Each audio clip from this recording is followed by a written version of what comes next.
This section is going to deal with satire, which is not generally intentionally misleading, but like our little baby friend there, sometimes people aren't always in on the joke.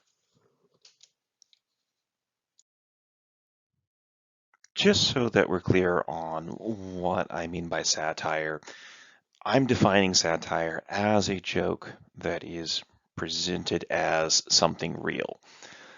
It's told with the expectation by the satirist that the joke will be so absurd that no one will take it seriously.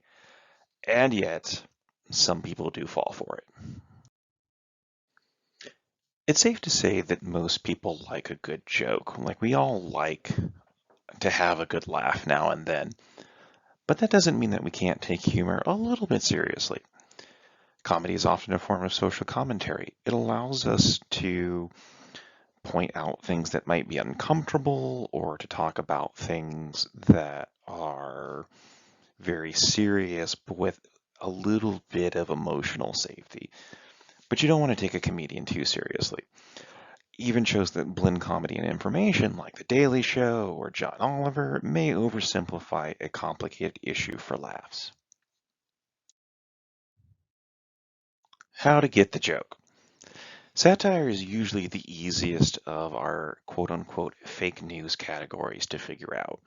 There are several professional satirists like The Onion and Babylon Bee that you can Google and it'll take you right to their site. And you can kind of figure out pretty quickly that these are not true news sites. This is one of those times where you want to actually read the comments. I know that the comments are often a toxic cesspool or a dumpster fire, but oftentimes someone will explain the joke if too many people are taking it seriously. Remember when we said that sometimes you can take humor a little seriously? Well, on this slide, we're going to take humor a little seriously. In reading the comments and reactions to a piece of humor, you may encounter the perspectives of people who feel bullied by a joke. Sometimes people will say that a humorist is punching down. This implies that they are being hurtful towards people who are often the target of bullying. Criticism is an insight into someone else's experiences and concerns. Try to take this as an opportunity to learn rather than as an attack.